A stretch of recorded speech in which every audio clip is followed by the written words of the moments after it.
second note on some relevant stories, significant stories that have attracted my attention. In the first one I mentioned the one with mentioned in Charlie Wilson's War, told by Philip Seymour Hoffman.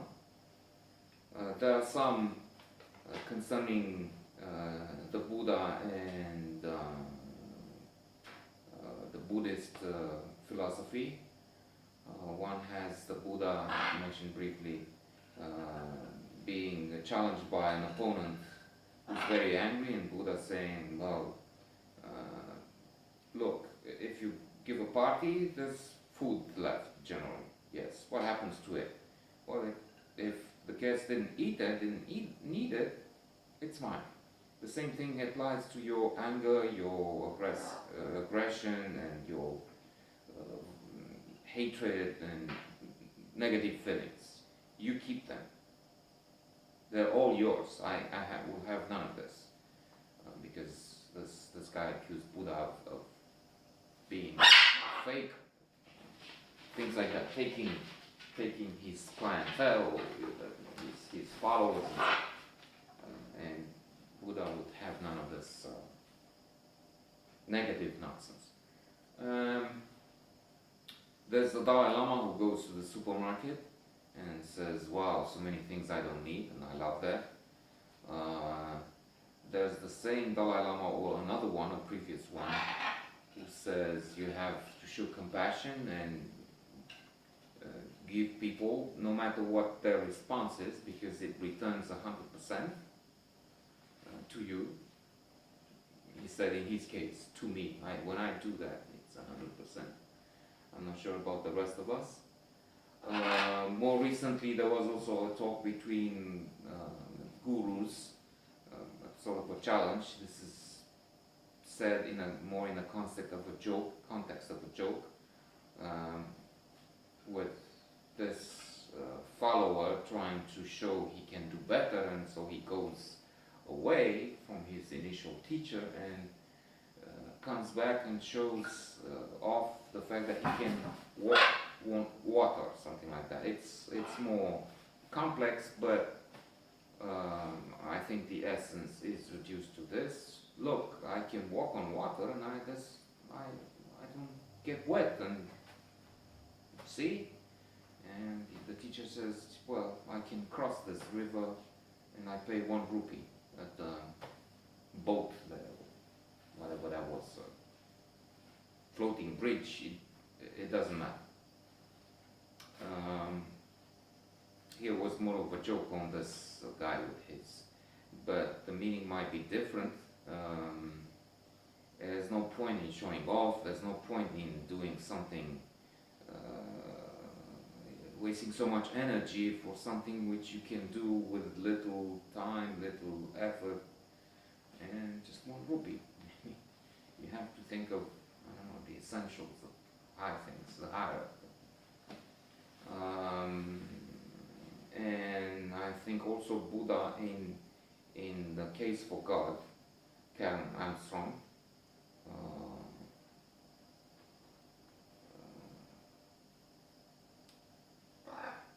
so in terms of God, he was not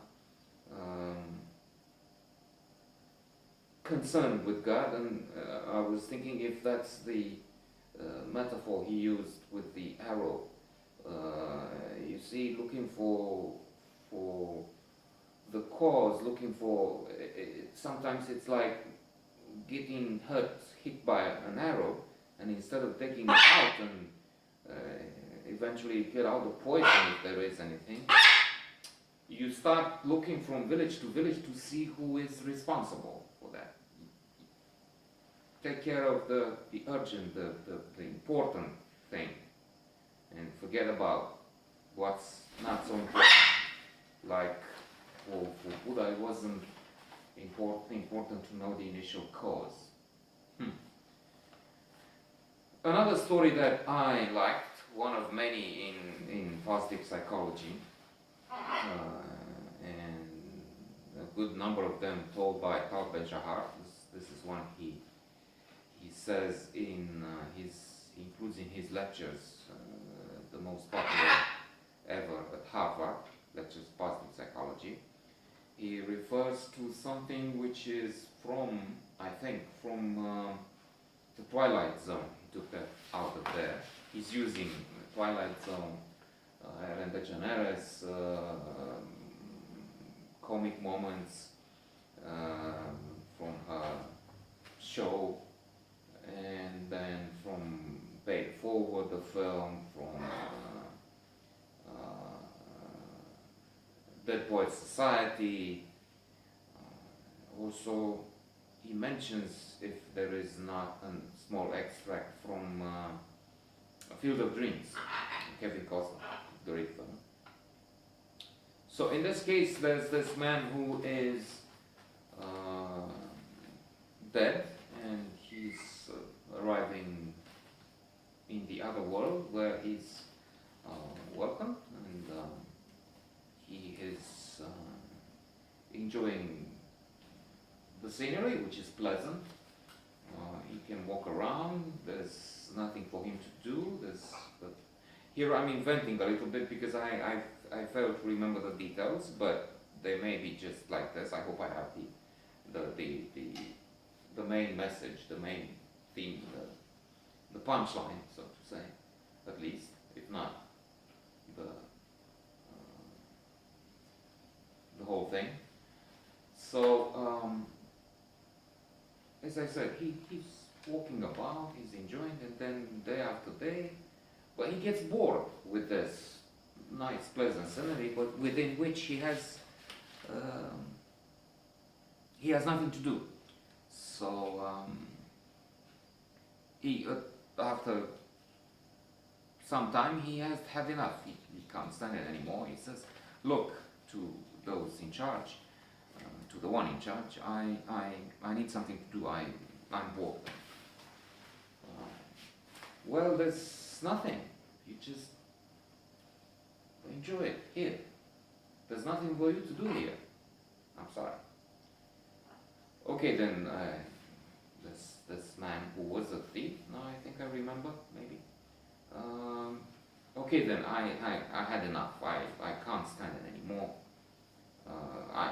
If that's the case, there's nothing to do here. I then want to go to the other place, but then with a smile, devilish smile on the face. This creature that we can identify now says, "This is the other place." In other words, you understand it. And to finish briefly, in old people's homes, when they gave something to do, some responsibility, some tasks like watering plants and taking care of them, people went on to live longer. In other words, we need an activity. Acting and having a responsibility is a key, otherwise it's hell.